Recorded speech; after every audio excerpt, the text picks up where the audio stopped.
What if I told you that the story of one of the greatest empires in history begins with twins, a she-wolf, and a mythological tale of intrigue? That's right, our journey takes us back to the founding of Rome, a story steeped in both history and mythology. Let's start with the twins, Romulus and Remus. According to legend, they were the sons of Mars, the god of war, abandoned and left to the mercy of the world. But they were not alone. They were found by a she-wolf, who took them in and raised them as her own. As they grew, the twins decided to establish a city. However, a disagreement over the location led to a tragic end. Romulus, after whom Rome is named, emerged as the victor, and thus began the journey of the city that would become the cradle of an empire. This myth, while fascinating, is more than just an exciting tale. It became a cornerstone of Roman cultural identity. It painted the Romans as descendants of a war god, reinforcing their martial prowess. The she-wolf, or lupa in Latin, became a symbol of Rome, embodying the city's strength, ferocity, and nurturing spirit. The founding of Rome is also significant for its socio-political implications. Romulus not only built the city but also established its social structure and institutions, laying the groundwork for what would evolve into the Roman Republic and later, the Roman Empire. He created the Roman calendar, organized the city's defense, and established its religious rites. But above all, the story of Romulus and Remus symbolizes the inherent duality of Rome: the savage and the civilized, the divine and the mortal, the legendary and the historical. It's a tale of ambition, power, and survival, themes that would echo throughout Rome's history. So the city of Rome was born, a city that would grow to become the heart of a vast empire. From a city ruled by kings, Rome transformed into a republic. But how did this change come about? The last king of Rome, Lucius Tarquinius Superbus, was overthrown in 509 BC by a group of his own nobles, fed up with his tyrannical rule. This marked the end of the Roman kingdom and the beginning of the Roman Republic. The nobles did not want to replace one king with another. Instead, they decided to establish a new form of government, a republic, where power rested in the hands of the citizens who had the right to vote for their leaders. The Roman Republic was not a democracy in the way we understand it today. Not everyone had the right to vote. Only adult male citizens were eligible, and even among them, voting rights were weighted by social class and wealth. The highest governing body of the Roman Republic was the Senate, an assembly of elders from the most influential families. The Senate was the primary legislative body, controlling finances, foreign relations, and making decisions regarding war and peace. Beneath the Senate were two consuls, elected annually by the citizens. The consuls were the chief executives of the republic and commanders of the army. They had the power to veto each other's decisions, ensuring a balance of power. This system of checks and balances was innovative for its time, and it prevented any one individual from gaining too much power. However, it was not without its flaws. The republic was often paralyzed by disagreements between the Senate and the consuls, and the class-based voting system led to a wide gap between the rich and the poor.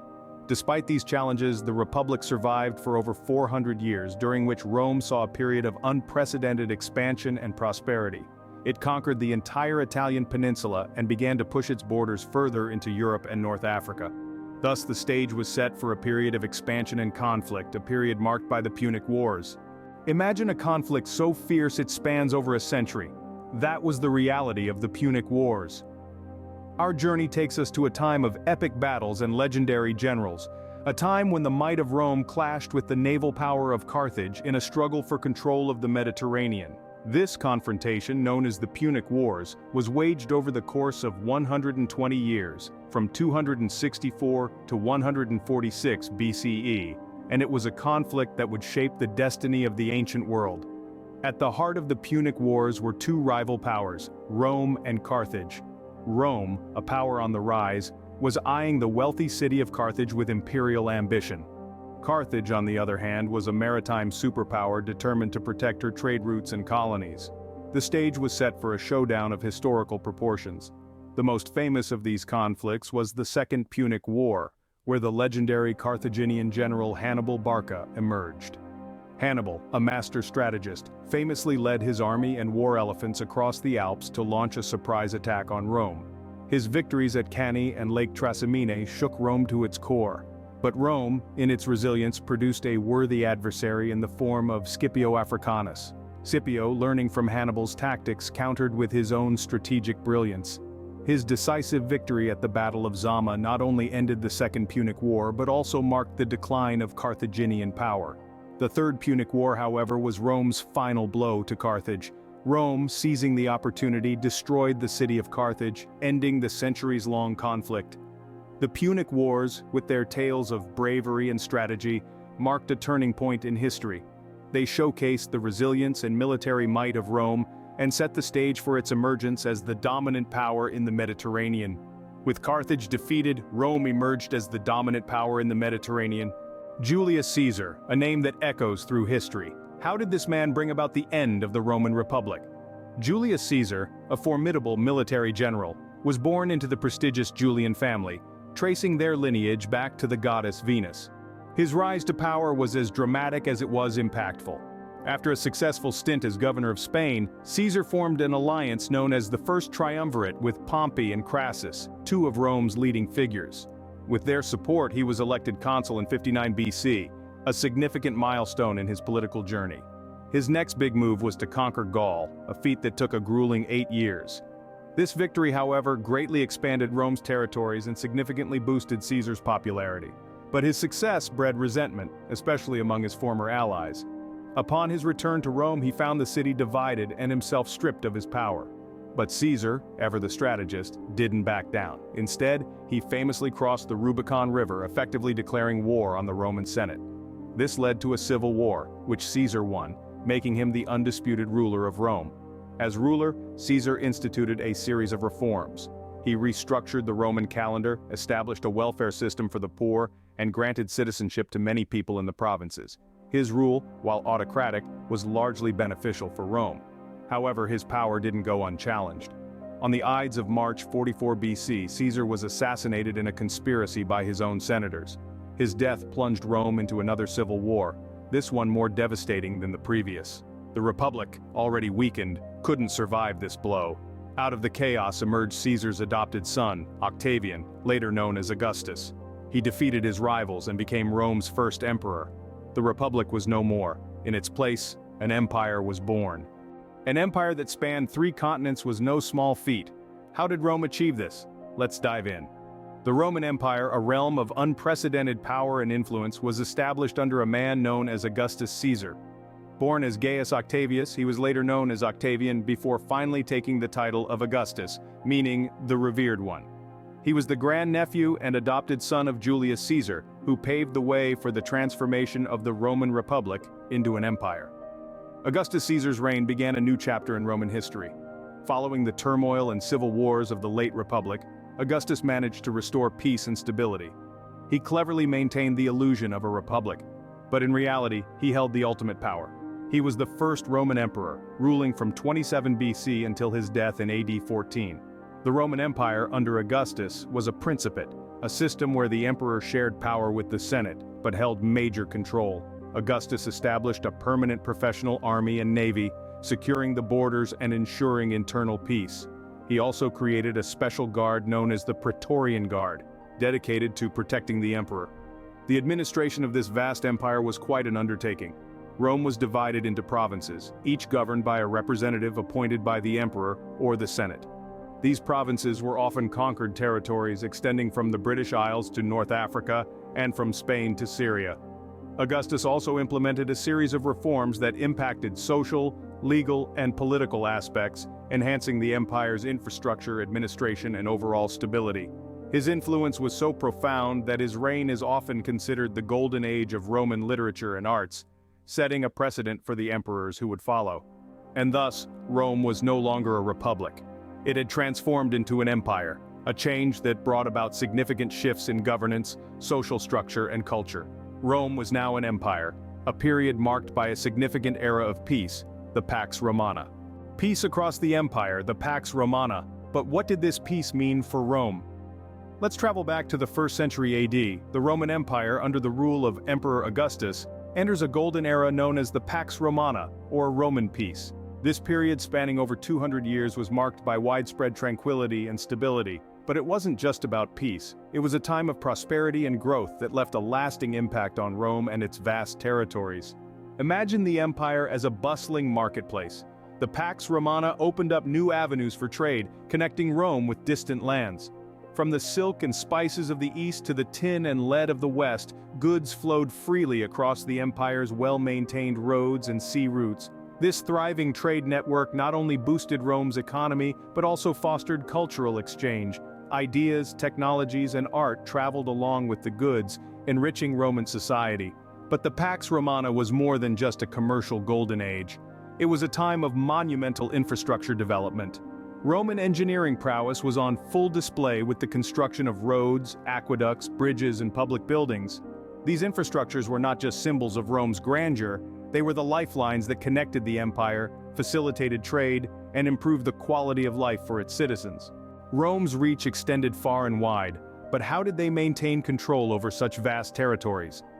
This question takes us to the heart of Rome's expansion and consolidation strategies that laid the foundation for the empire's longevity and influence. As Rome extended its borders, the city-state adopted a unique approach to expansion.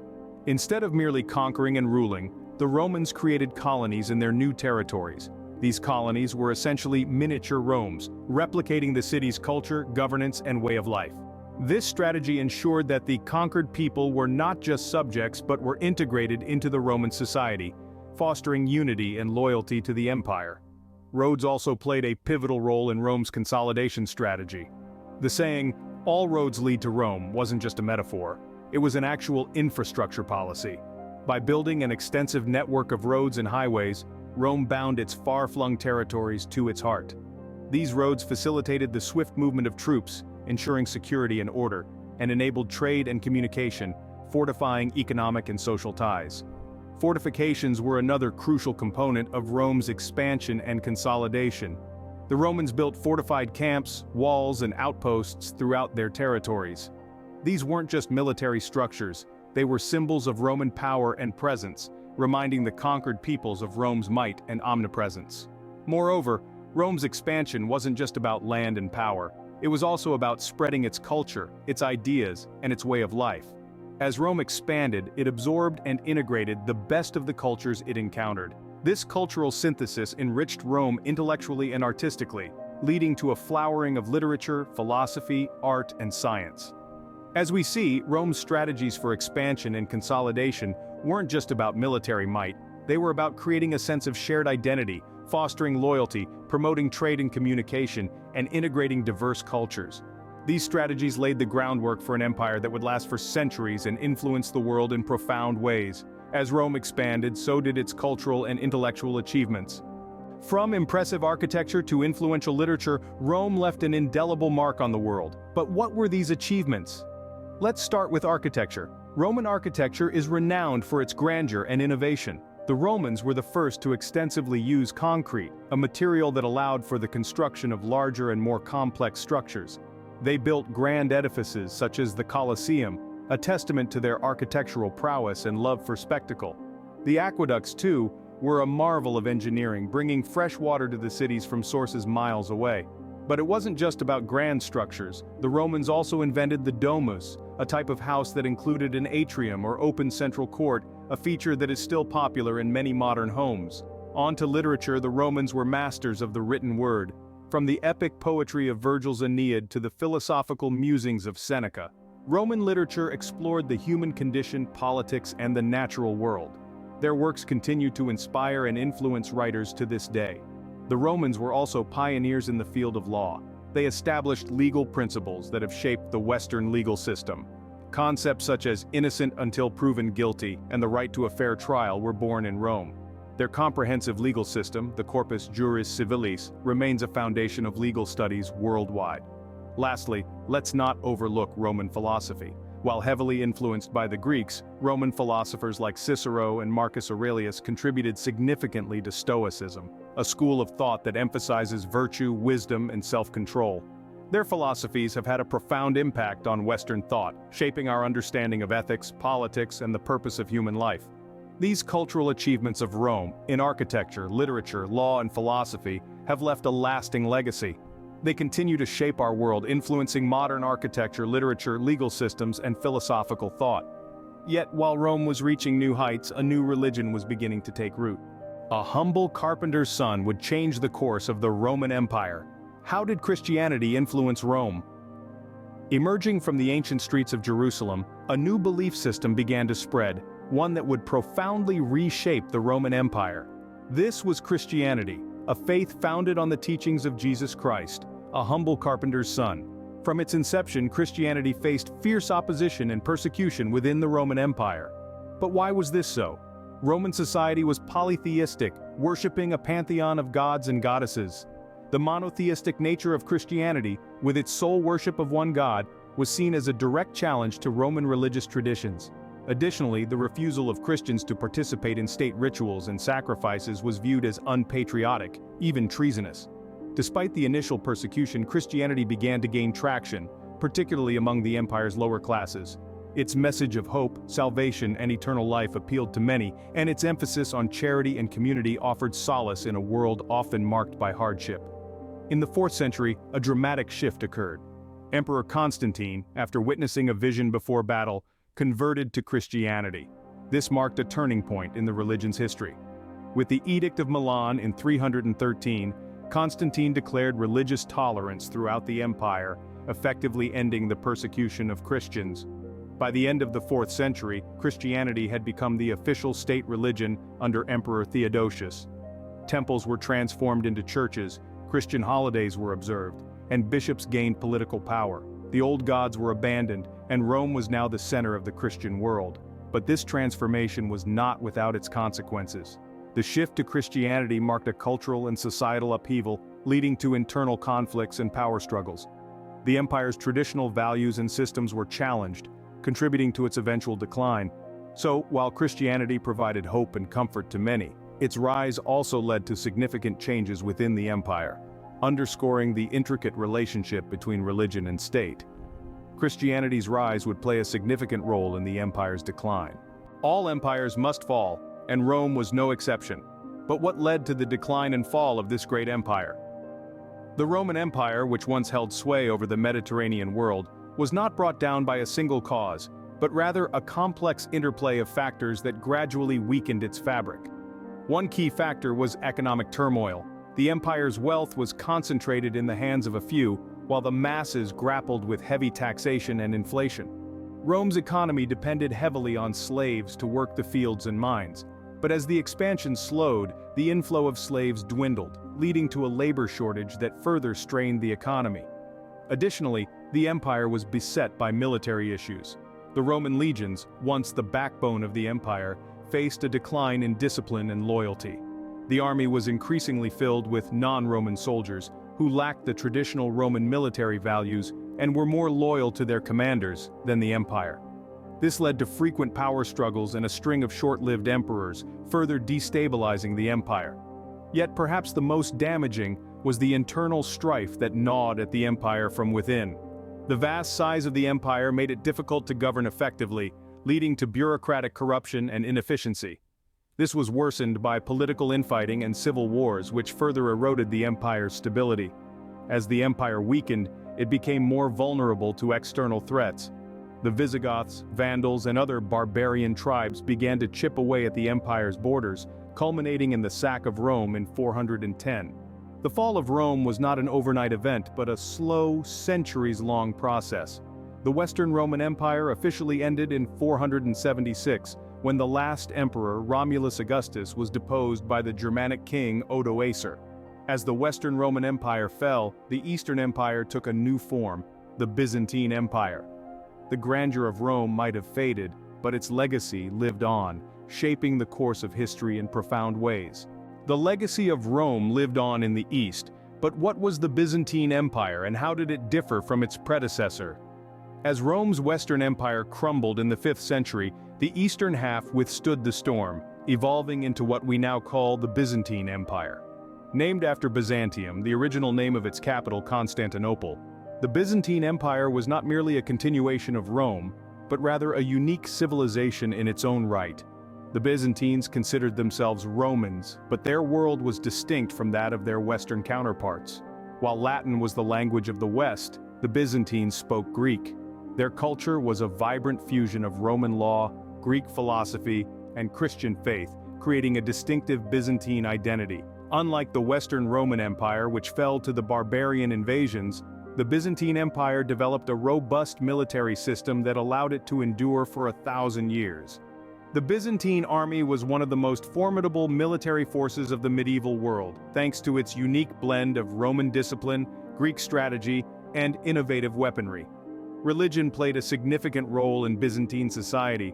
Christianity was not just a faith, it was a way of life that permeated all aspects of Byzantine culture. The empire was a theocracy, with the emperor seen as God's representative on earth. This religious fervor led to the creation of some of the most stunning works of art in history, from the majestic Hagia Sophia to the intricate mosaics adorning its churches. The Byzantine Empire also stood as a bulwark against the spread of Islam into Europe, playing a significant role in shaping the religious map of the modern world. Despite its eventual fall to the Ottoman Turks in 1453, the Byzantine Empire's influence on law, politics, art, and religion is still felt today. The Byzantine Empire, the final chapter in the legacy of Rome, a legacy that continues to shape our world today. From its mythical foundation to its ultimate fall, the Roman Empire's story is a tale of ambition, innovation, and resilience. Born from the ashes of a shepherd's hut, Rome grew into an expansive republic, fiercely fighting off the Punic threats. Then, under Julius Caesar, it transformed into an empire that would stretch its wings across the globe. The age of Pax Romana brought peace and prosperity, allowing the empire to expand and consolidate its territories. Roman culture blossomed, producing timeless works of art, architecture, and literature. The empire's encounter with Christianity charted a new course for Western civilization. But all empires must face their decline and fall, brought about by internal decay and external pressures. Yet, even after its fall, Rome's spirit lived on in the Byzantine Empire, its eastern successor. Rome may have fallen, but its influence lives on, a testament to the enduring power of its legacy.